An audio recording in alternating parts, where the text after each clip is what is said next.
ఏదో ఒక రూపంలో ఉద్యమంలో భాగమై ఉద్యమాల ద్వారా తెలంగాణ రాష్ట్రాన్ని సాధించుకున్నటువంటి తరుణంలో ఈ తెలంగాణ రాష్ట్రం ఎట్లా ఉండాలి, తెలంగాణను ఎట్లా పునర్నిర్మాణించుకోవాలి, సమైక్య పాలనలో ఉమ్మడి ఆంధ్రప్రదేశ్ రాష్ట్రంలో వివక్ష గురై విధ్వంసానికి గురైనటువంటి తెలంగాణను పునర్నిర్మించుకోవాల్సినటువంటి అవసరం ఉందని ఎన్నికల ముందు, జనరల్గా ప్రతి ఎన్నికల ముందు రాజకీయ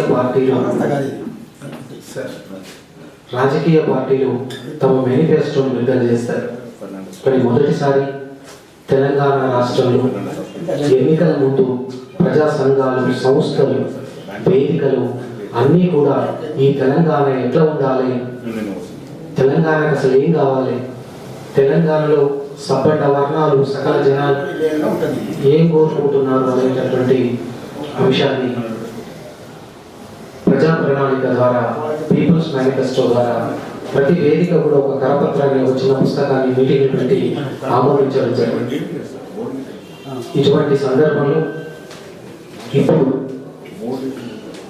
నీటి పారుదల రంగానికి సంబంధించి తెలంగాణ ఎట్లుండాలి, తెలంగాణలో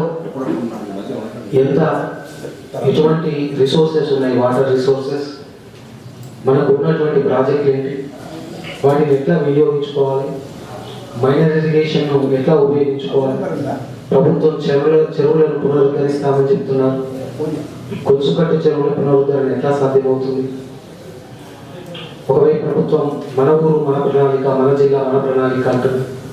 ఈ మొత్తం అంటే ఒక సర్వే చేసుకుంటున్నటువంటి తరుణంలో, ఒక ప్రణాళిక రూపొందించుకుంటున్నటువంటి తరుణంలో మనం ఏం చెప్పగలుగుతాం?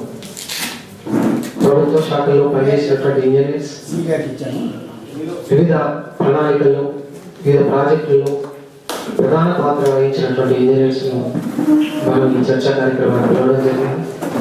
వారి ద్వారా మరియు ముందు ఈ రంగానికి చెందినటువంటి ఇంజనీర్స్ చాలామంది ఉన్నారు.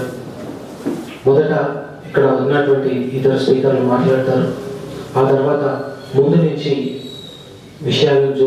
అంశాలకు జోడించదలుచుకున్న వారు, ఏమైనా సందేహాలు ఉన్నవారు కూడా వ్యక్తం చేయడం జరుగుతుంది. ఈ చర్చా కార్యక్రమాన్ని తెలియజేస్తూ ముందుగా చంద్రబాబు గారిని మాట్లాడవలసిందిగా కోరుతుంది. జై తెలంగాణ.